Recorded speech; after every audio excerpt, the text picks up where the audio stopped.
Imagine, it's 1967, and in the quiet labs of Cambridge, England, a young PhD student named Jocelyn Bell Burnell was about to stumble upon something truly extraordinary. Her radio telescope, usually a tool for passive observation, began picking up the most peculiar signals, a repeating, rhythmic pulse, impossibly precise, like a cosmic metronome. At first, the team even joked about little green men, signaling their presence. But the truth, as it turned out, was far more astonishing. These weren't aliens, but the intense, rapid spin of neutron stars, remnants of exploded suns.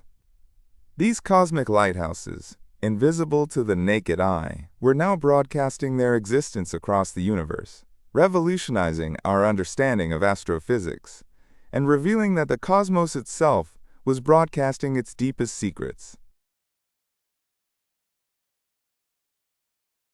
It began in the early 1990s, in the serene high desert of New Mexico, with a sound so peculiar, so utterly baffling, it defied easy explanation.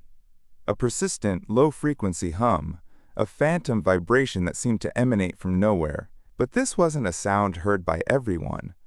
Only a select few could perceive it, and for them, the experience was deeply unsettling.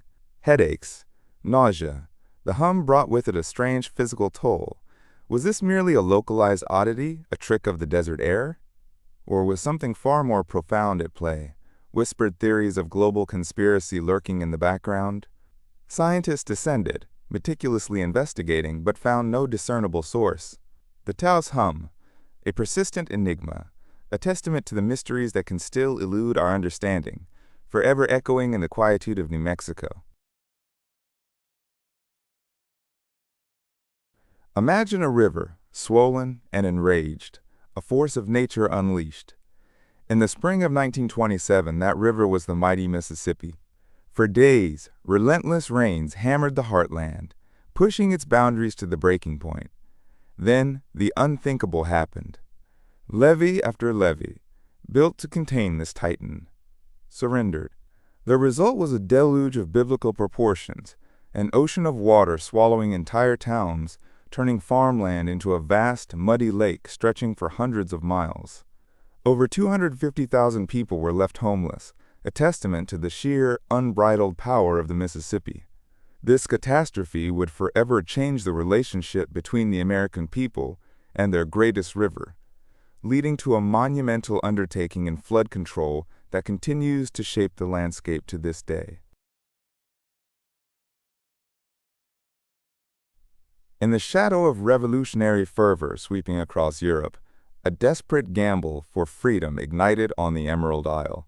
The year was 1798, and Ireland, chafing under British rule, erupted in a rebellion fueled by promises of liberty and equality.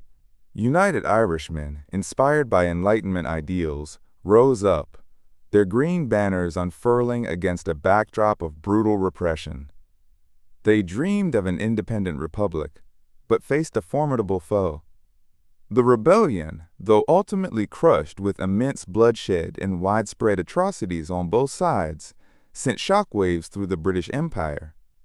It was a stark reminder that the desire for self-determination could not be easily extinguished, leaving a legacy of resentment and a yearning for nationhood that would echo through generations.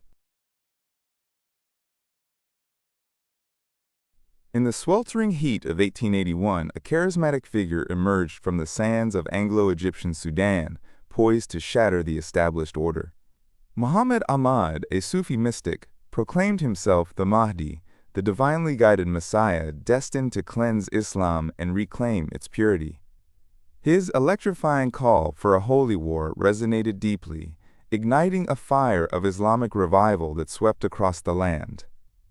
This was no mere rebellion. It was a seismic uprising against the distant Ottoman Egyptian rule.